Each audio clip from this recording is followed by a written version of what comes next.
And my name is Jose Vilson, and my objective today is to discuss how, at whatever grade level your students are, we need a values based foundation for our mathematics education and our STEM education more generally that assures that all of our students can get this math. But for right now, I want to implore everyone, if you'd like to reach out, feel free to use thejosevilson.com, where I have a contact page. In addition, I'm also available on any social media platform as listed in the presentation on as the Jose Vilson. So feel free to contact me, reach out if you have any further questions beyond the live Q&A. But I want to start off with a story. When I think about so much of what happens outside of the classroom, I actually think about my one of my students named Talia. When she came to my class, this was sixth grade, mind you, she was struggling a bit with her confidence in math. It was less about the actual content, but just the confidence. And so something I like to do in the beginning of class is start us off with maybe an exploration of sorts and have people think about the sorts of questions we could be asking ourselves as mathematicians. Of course, in the back of my mind, I know the answers, but that goes beyond the scope of what I'm saying now. But I would post a problem and I'd say, let's look at these two fractions. Can someone tell me something about these two fractions? And they name the things. Oh, these have different denominators, same denominators. These have different numerators. I see an operation like a plus sign, minus, whatever have you. Good. So we got all that, and maybe I write it down on the board. But on this one particular day, I had two fractions that were of similar numerator but different denominator. And I asked them, hey, can you tell me more about this? How are we going to find the sum of these two fractions?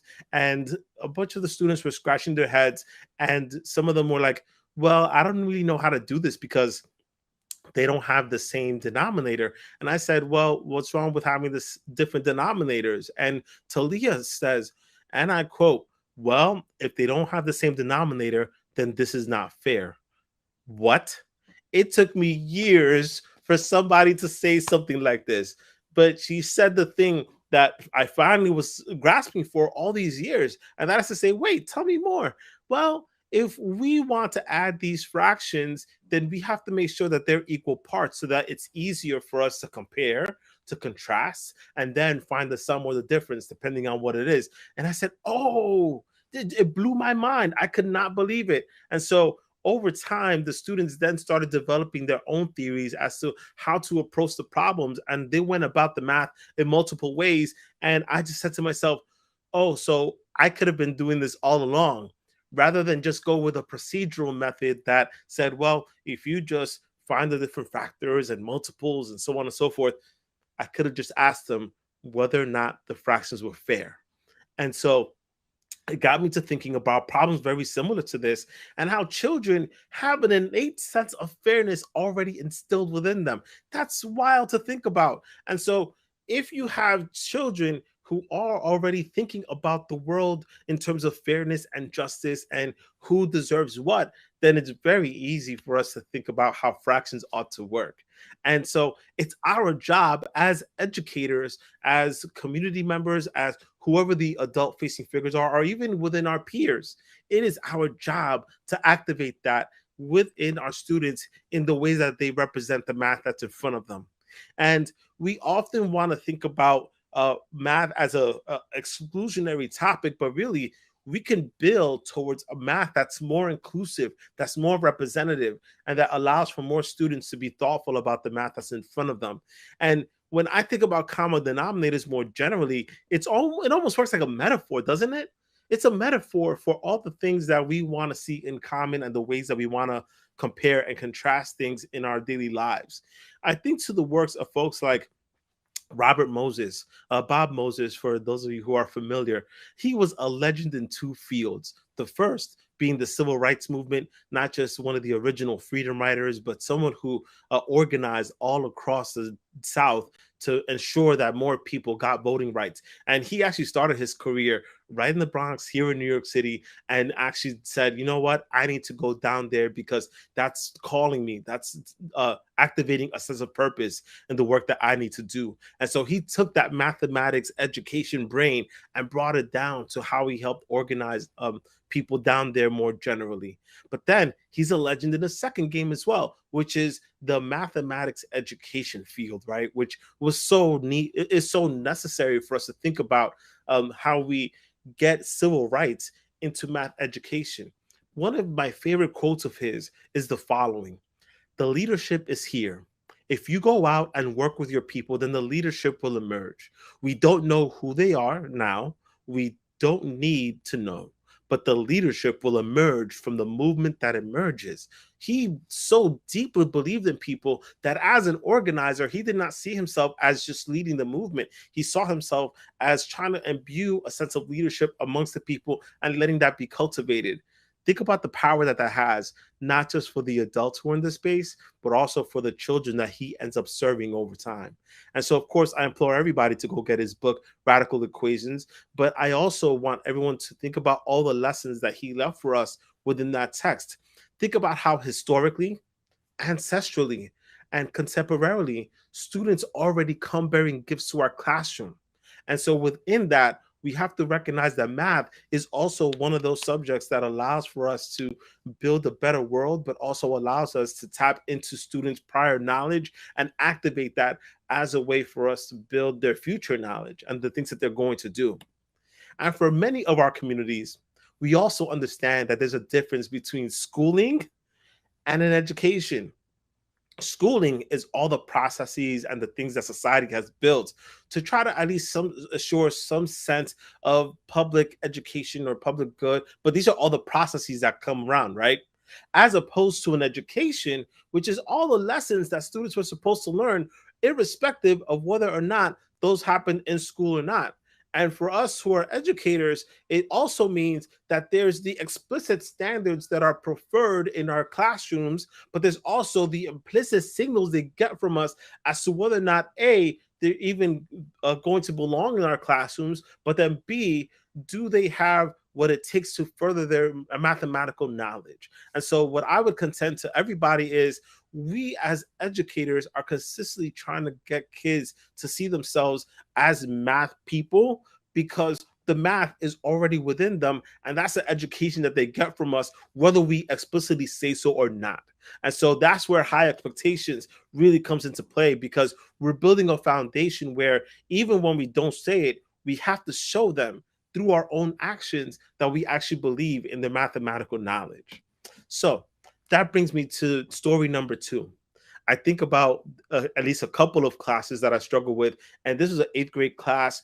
I didn't necessarily know how I was going to activate their prior knowledge when it came to slope. And I kept thinking, okay, slope, slope, slope. How am I going to do this? And then it came to me, oh, there's a hill just a couple of blocks away from us where they take a subway, but they have to walk up a hill in order for them to get to that subway, which, by the way, is pictured right here. This is the corner of Dykeman and 200th Street, if I'm not mistaken. And so within that, I recognize that, hey, they already know how to work with slope. It's just a matter of how I translate that into fundamental knowledge that they can use in their classroom. So, of course, I got to work. I started writing something on for the do now, and I said, okay, think about this, students. Let's say you have a skateboard. How are you going to approach using this like thought process around skateboarding and the hill? How am I going to get that so that they can understand slope? And sure enough, I put 4 little drawings on this big do not paper. And I said, all right, students,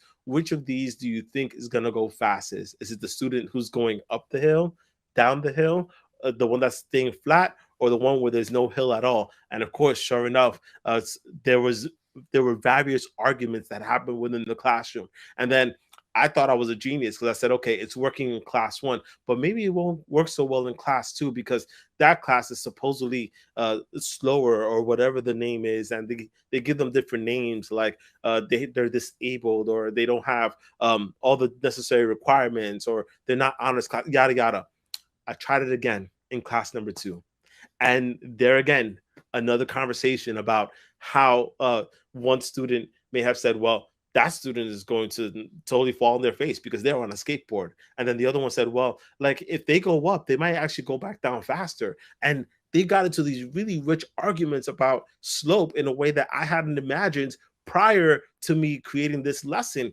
And of course, I just kept letting that roll. So class number 3 comes around, and these are students who are supposedly English language learners, multilingual learners, but they immediately connected to the lesson because I drew something that was from their experience, and I drew it out, and I literally made a drawing of it. And I said, okay, give me something that I can take away from this. And so I approached them at multiple levels from the thing that they already had within them. But you have to be able to recognize that. And that's what I often try to implore with people. Number one is that real mathematicians, i.e., those who are at post college levels, yada, yada, right? Like that's what they say are real. They argue with each other. They're consistently screaming at each other about who's right, who's wrong, so on and so forth. We often need to allow for students to also be within that mode so that they can argue passionately about their topics that are in front of them. Even when we hear that they're wrong, at least they feel something about the math that's in front of them. Amazing. Good for us for doing that. But secondly, the math is all around us. Even when they were taking their assessments on slope, I would see some of them go, and they would do the hand signals just to be able to connect between the different slopes, uphill, downhill, horizontal, whatever that may mean. And some of them had the wildest stories to tell about these slopes. But long story short, they connected with it because the math was already around them, and they were able to use that as the basis for them to pass that assessment. And then third, students really appreciate the effort, because my drawing skills weren't that great. But what was great is that they finally saw something in me that said, you know what, I believe in you. So I'm going to try to draw this to the best of my ability. And they matched my energy by putting forth their own arguments about what was happening in the picture that I had drawn for them. And so there's this sort of practice that often happens in our classrooms these days, and I actually want to elevate it a bit. It's called the Notice and Wonder Protocol. I believe it came from the Math Forum. I want to shout out Annie Fetter, who I believe came up with this. And so what I love about this practice is that it allows for students to say, well, I noticed this and I wonder this. And it gets students curious about the work that's going to be in front of them, surely.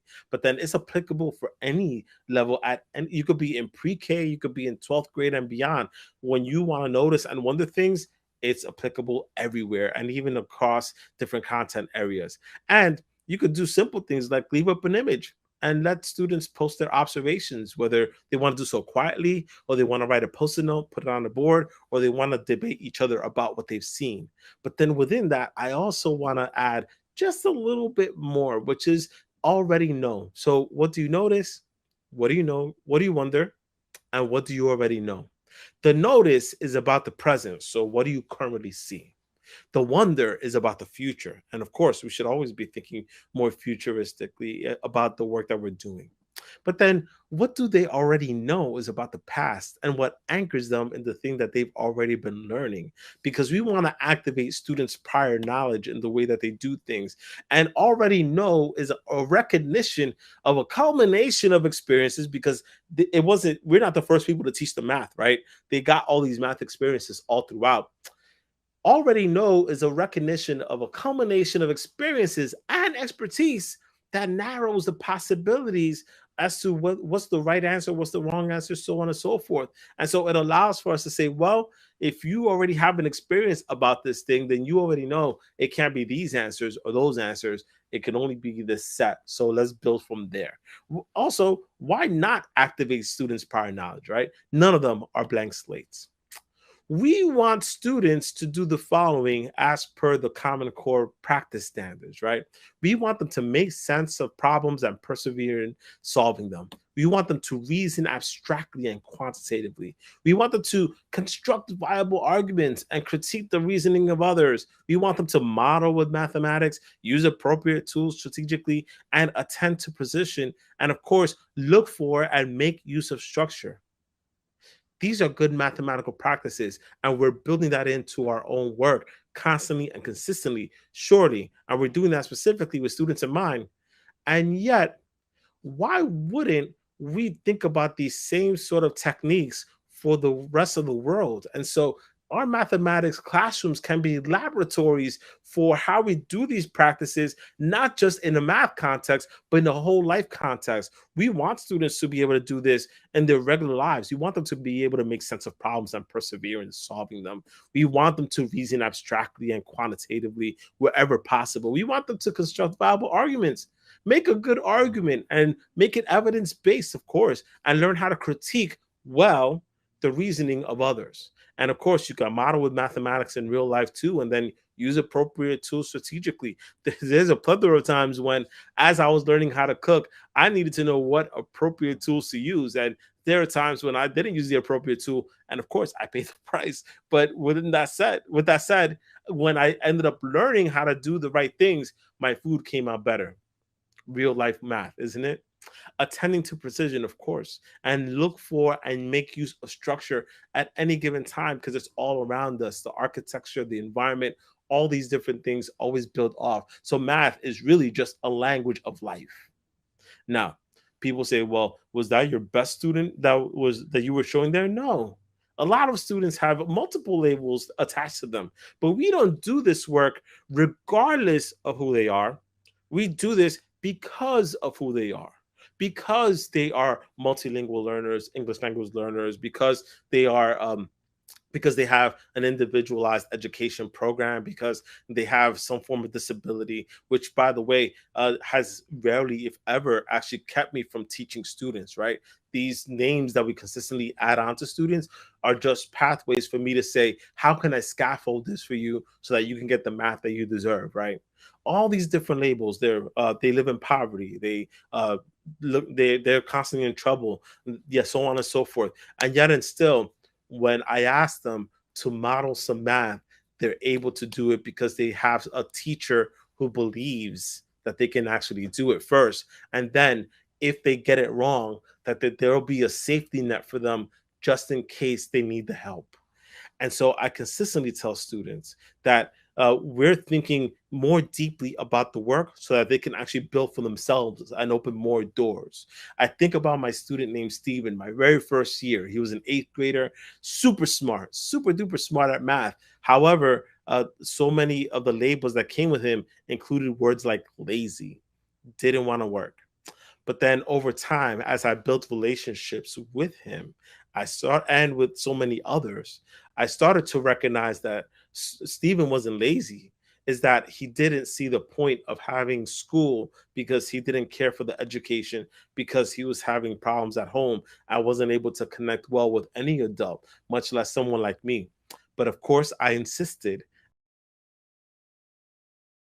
He graduated, he started doing well, and then it's because he was smart enough, and now he had somebody who said, I believe that you can also be a teacher in this way. Fast forward to about 5 6 years, I'm a math coach at that point, and I see this gentleman, must have been about 6 7 inches tall. It felt like 7 6 7 inches bigger than me. And he goes, is there a Mr. Vilson around? And I go, I'm him. Hey, it's me, Steven. And it's a man in a military uniform. And I'm like, who is this? This is great. I'm glad to see you. How are you? And he's like, I'm good. Well, I'll tell you what, like at some point, the lessons that you and Miss Martinez, who was a social studies teacher for him, had instilled in me made me believe in myself so much that I really applied myself. I got honors all throughout high school. And then I graduated and I made it to MIT. And in MIT, I also studied engineering and I did wonderful there too. And of course, I did JROTC. And within that, I built up a life that was totally different from the one that I expected. And I have you to thank. And mind you, this story is so awesome. And it doesn't mean that I'm not proud of my other children too. The 1,000+ students that I've had over time, these are all students who I've believed in over the years. And so I implore everybody to think about, well, I helped build that foundation for the one student, but I also continue to believe in the students who didn't make it to the MITs, the Syracuses, the so many other different schools that my students were able to make it into, because I cared about them as people. And so if they come out maybe not having made it all the way through college, but having the mathematical sense to become full-on citizens of this country, and being able to say that I am participatory because I have enough math background in me to say I can tell the difference between what's happening in front of me, because I have tools that I can use in my back pocket, because I can reason abstractly because of all the tools that I got from Mr. Vilson's class and so many other teachers like him, because they are better people for it. That's the blessing.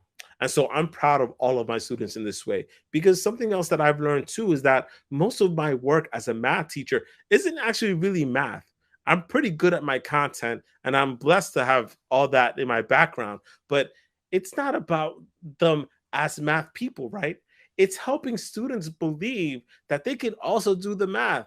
We don't talk about that enough, because for me, when I graduated from Syracuse University, teaching was the dream, right? As a student activist at Syracuse University, I majored with a degree in computer science, but there was something that kept bothering me, and that's the following.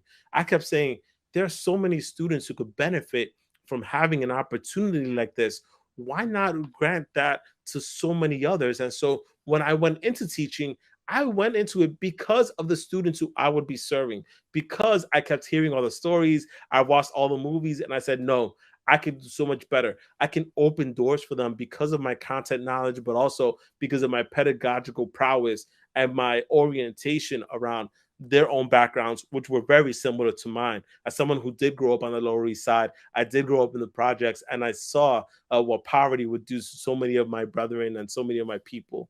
And so I said, no, we could do so much better. And I can at least allow myself the opportunity to go help my students in this way. We don't teach math, right? We teach students math.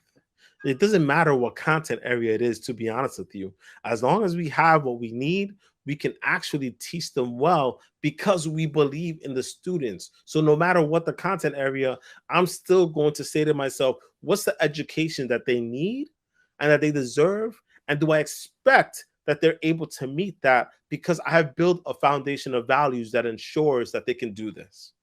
And so as I'm going around the country and I'm watching all these different people, folks who, have multiple experiences, multiple lifestyles, multiple ways of doing things, there's one thing that remains true. We have to ensure that the connections that we build with students is one that says, yes, I believe in you, I care about you, and I will push you because I believe that you can do this. And it doesn't matter what the content area is, whether it's English language arts, whether it's art itself, whether it's science, whatever that may be, right? It has to be a grounding that says, I believe in you so deeply that I'm going to make sure my pedagogy reflects that my curriculum reflects that, and that when I do assess you and you meet the expectation, I'm still going to push you. When you don't meet the expectation, I'm still going to push you, because I believe that you can get this education and it's one that you deserve. And of course, I should make a note too, right? As a doctoral student at Teachers College, Columbia University, studying sociology and education, I'm actually very interested in the different ways that teachers are able to connect to students. And so teachers of color are more likely to do this because they're more likely, to refer students to honors and AP classes. They're more likely to reduce disciplinary action. They're more likely to help students of all colors, but unapologetically Black, brown, Asian, so on and so forth. Students do better. Every student benefits from having more teachers of color in their classrooms. And of course, they're more likely to push students into matriculation, into higher education, because not because of the color of their skin, though that helps. And the experiences that we've gathered a long time, that helps. But what actually probably helps the most is that teachers of color start with a relationship first. And then how can we think about that as a praxis for us to build real authentic pedagogy? That is to say, in other words, how do our students trust us with their brains if they can't trust us with their hearts?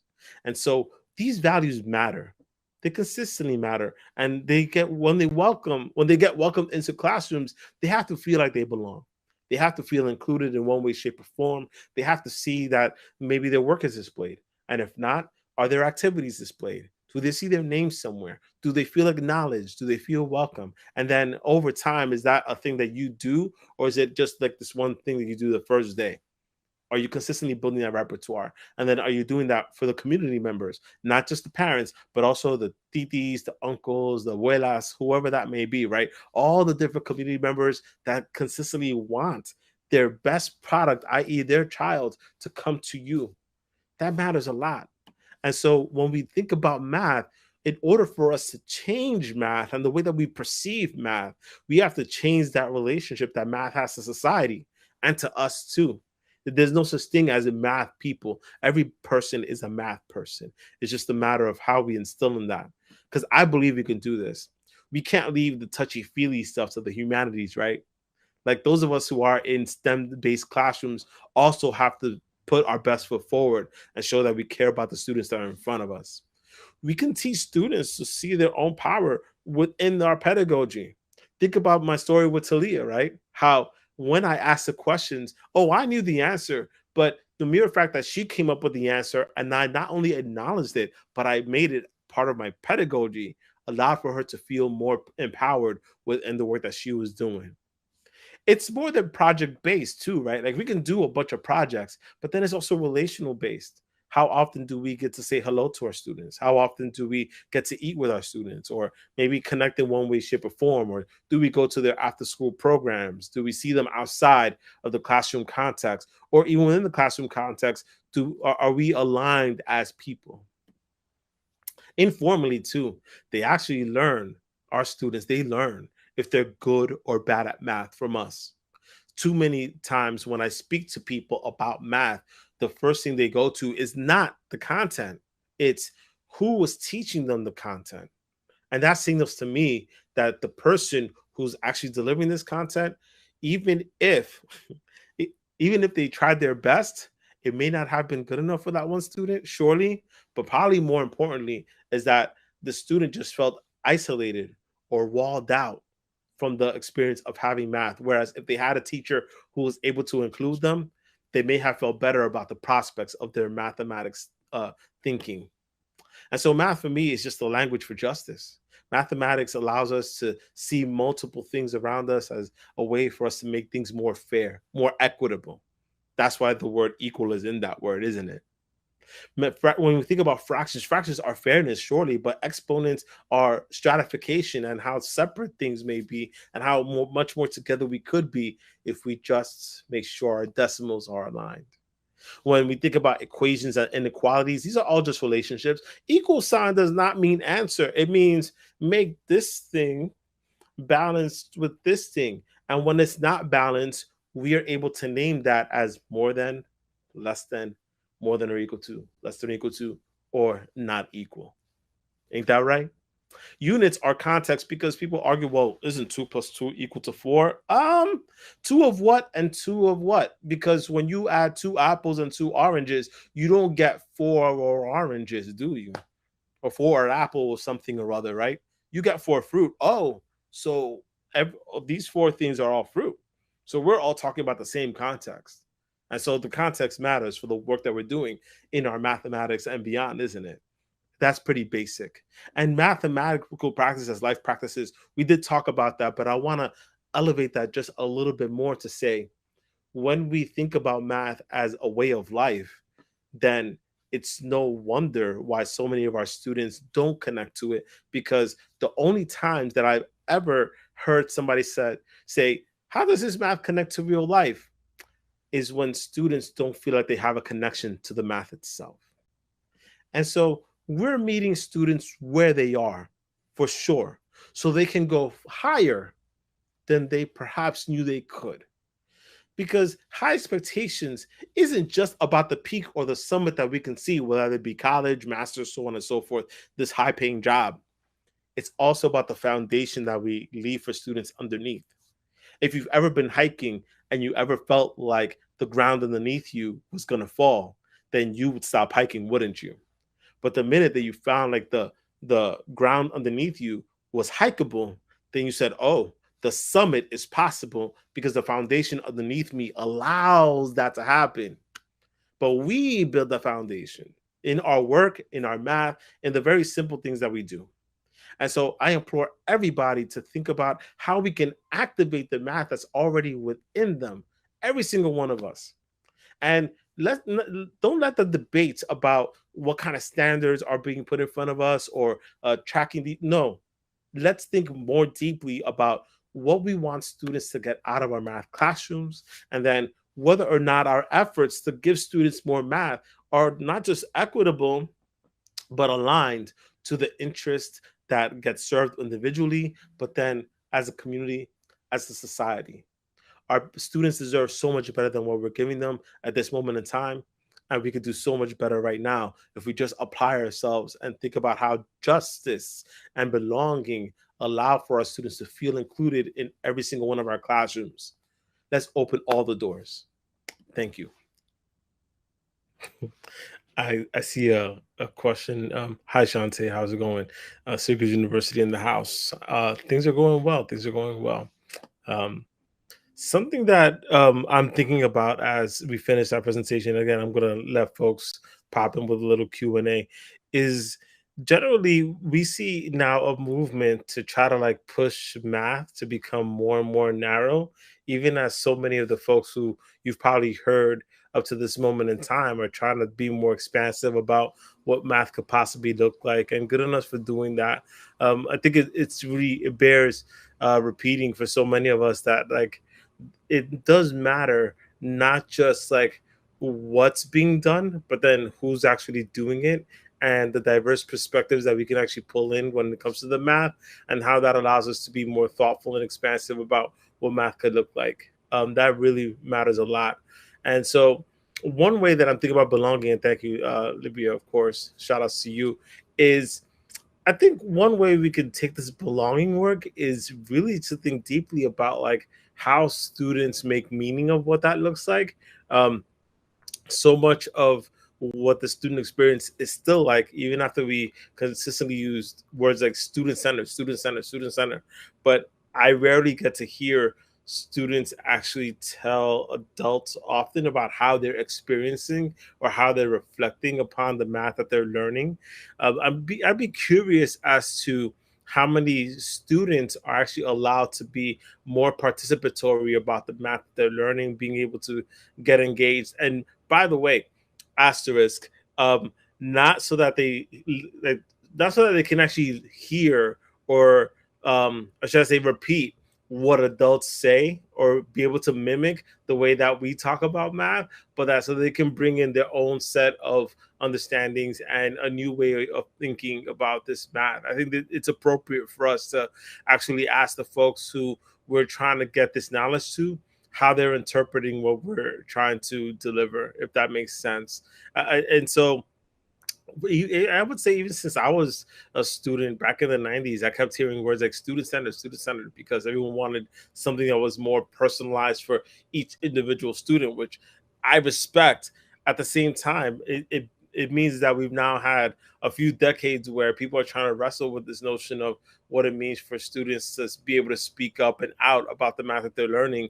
And yet, I'm not seeing that fully reflected in the ways that we actually create space for students to vocalize with what they're learning, being able to be reflective about what they're learning, being able to help shape curriculum, pedagogy, and assessment in the ways that we could.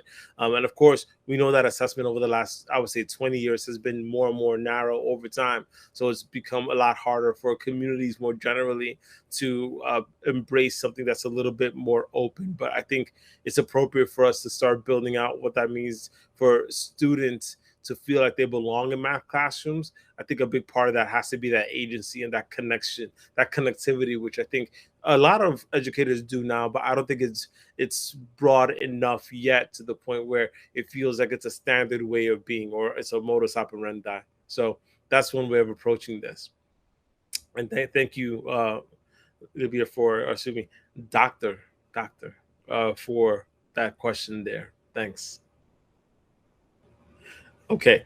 I think another part of this, then, as I'm thinking and reflecting upon the presentation too, is yeah, like what does it mean to actually create a space where we can build out um, something that feels like less tangential, I suppose, and more like integrated into the thing that we actually do.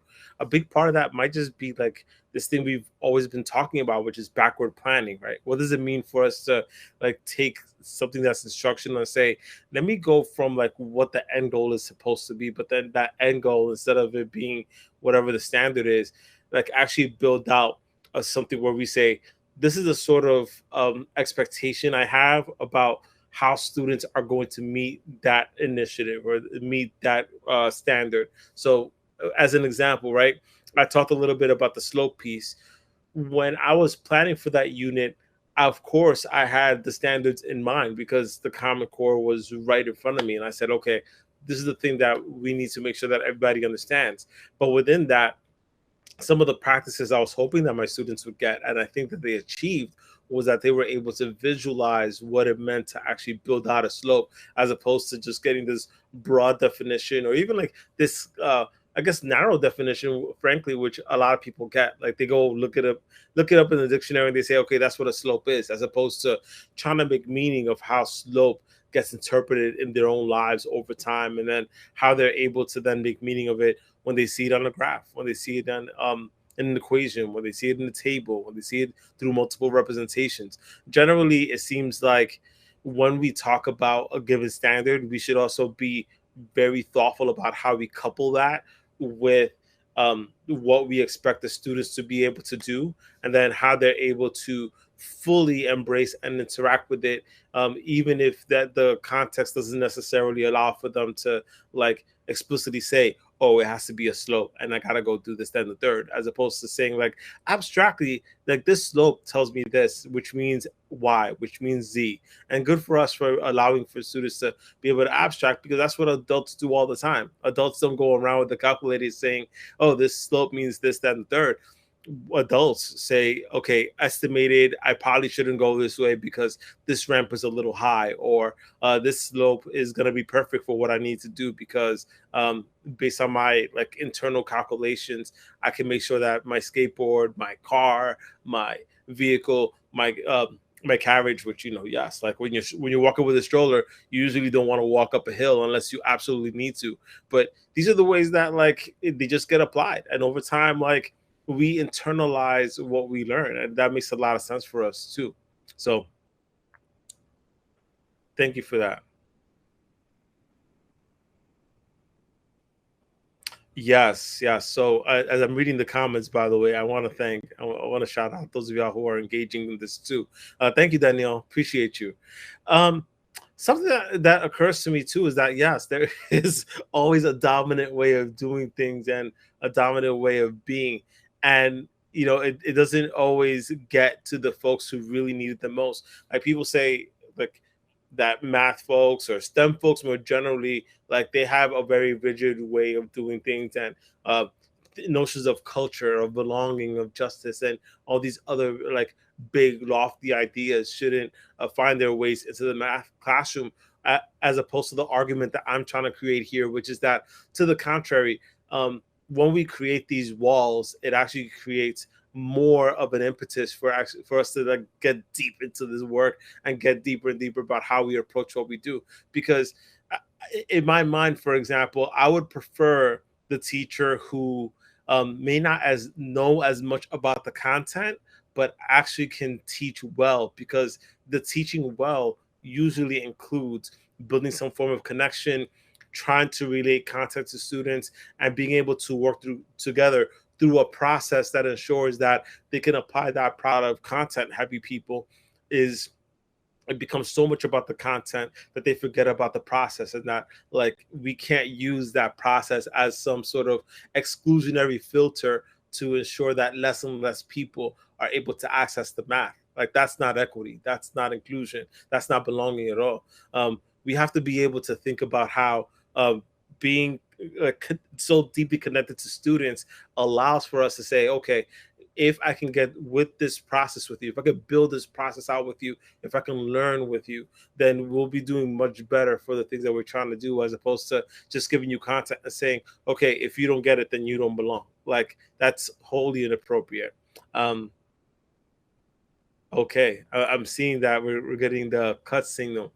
I want to thank you once again for engaging in this conversation. And of course, if you have any questions, feel free to go to my website, thejosevilson.com, or as always, you can just at the Jose Vilson. Those of you who know me, shout outs to you. Those of you who don't, please do. I'll talk to y'all soon. Thanks again.